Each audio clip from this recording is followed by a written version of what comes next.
On peut retenir beaucoup de choses. On va s'intéresser à deux, trois thématiques, notamment les abandons. Il y en a eu très peu sur cette édition 2020-2021. Sur 33 bateaux au départ, seulement 8 ont abandonné, ce qui représente environ 24% de la flotte, alors que sur les précédentes éditions, la moyenne était de 47%. Et à noter tout de même sur ces 8 abandons que 2 skippers ont fini leur tour du monde hors course. Il s'agit d'Isabelle Joschke et de Samantha Davis. Et puis parmi les abandons marquants, il y a bien sûr celui de Kevin Escoffier avec son naufrage, qui restera un épisode marquant de l'histoire du Vendée Globe. Et parmi ces abandons, également de nombreux favoris qui naviguaient sur des bateaux de dernière génération avec des foils. Oui, alors il faut rappeler que sur les 33 bateaux, il y avait 19 bateaux à foil, dont 8 de nouvelle génération. Sur les 8 abandons, il y a 7 foilers, dont 3 neufs. On annonçait des temps records, un tour du monde en dessous des 70 jours. Ça n'a pas du tout été le cas. Personne n'a fait moins de 80 jours sur cette édition. Les nouveaux foilers, il est vrai, n'ont pas trouvé un terrain de jeu propice pour s'exprimer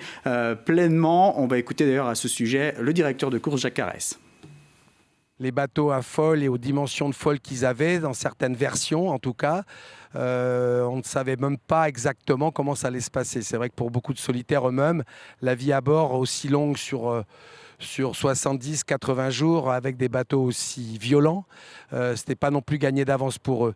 Et en fait, finalement, c'est la nature qui décide. Les conditions n'ont pas été simples dès le début. Il y a eu des vents contraires avec des dépressions fortes, dont ce fameux cyclone de début dans l'hémisphère nord qui a aussi été relativement difficile à passer. Et puis l'entrée dans l'océan Indien et le Pacifique Sud a été aussi très tourmentée. On a eu des variations de vent, des mers relativement formées avec des bascules importantes. Donc l'utilisation qu'on aurait pu imaginer sur le papier, en tout cas, n'a pas pu être faite tout à fait sur ces bateaux-là.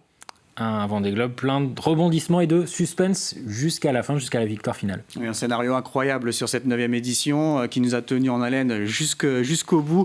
On rappelle que les 8 premiers se tiennent en 16 heures, seulement 2h30 entre le premier et le deuxième. Un classement chamboulé par les compensations obtenues pour le sauvetage de Kevin Escoffier. Et cette année, le premier à franchir la ligne n'a pas remporté la course. Il y a eu du suspense jusqu'au bout et jusqu'aux dernières heures. Personne ne pourrait annoncer le podium de ce 9e Vendée Globe, finalement remporté par Yannick Bestaven.